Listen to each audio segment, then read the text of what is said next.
Les autorités gouvernementales, coloniales, vont imposer à ma personne physique un très long silence, mais elles ne parviendront jamais à détruire l'œuvre que j'ai accomplie, car elle vient de notre Dieu, le Père.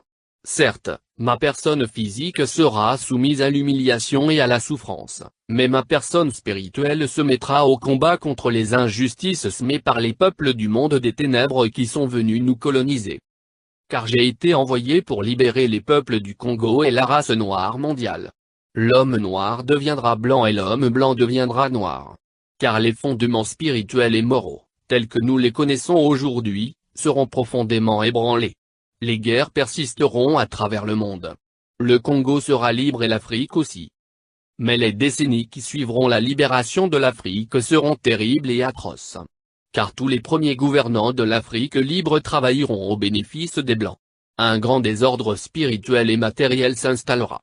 Les gouvernants de l'Afrique entraîneront, sur le conseil des Blancs, leurs populations respectives dans des guerres meurtrières et s'entretueront. La misère s'installera.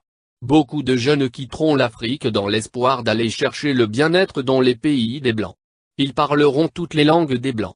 Parmi eux, beaucoup seront séduits par la vie matérielle des Blancs. Ainsi, ils deviendront la proie des Blancs.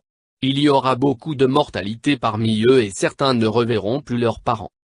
Il faudra une longue période pour que l'homme noir acquiert sa maturité spirituelle. Celle-ci lui permettra d'acquérir son indépendance matérielle. Alors s'accomplira la troisième étape. Dans celle-ci naîtra un grand roi divin. Il viendra avec ses trois pouvoirs, pouvoir spirituel, pouvoir scientifique et pouvoir politique.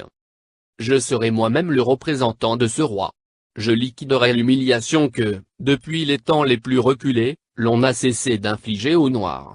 Car, de toutes les races de la Terre, aucune n'a été autant maltraitée et humiliée que la race noire.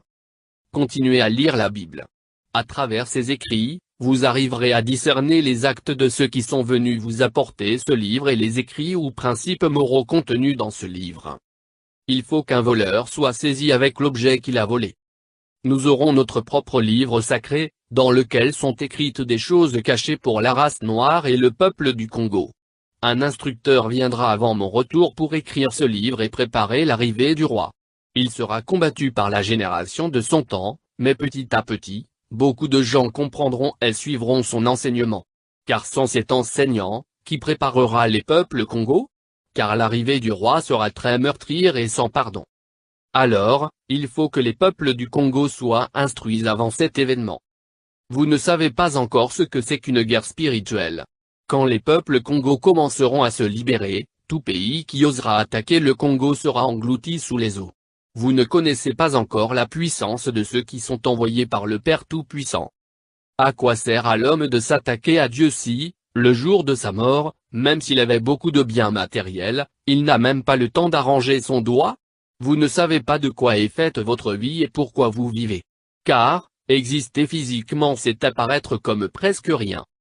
Pourquoi tuer son prochain et espérer rester en vie, et pour combien de temps? Dieu n'est pas le temps, ni l'espace. Il est un tout dans le tout. La génération du Congo perdra tout.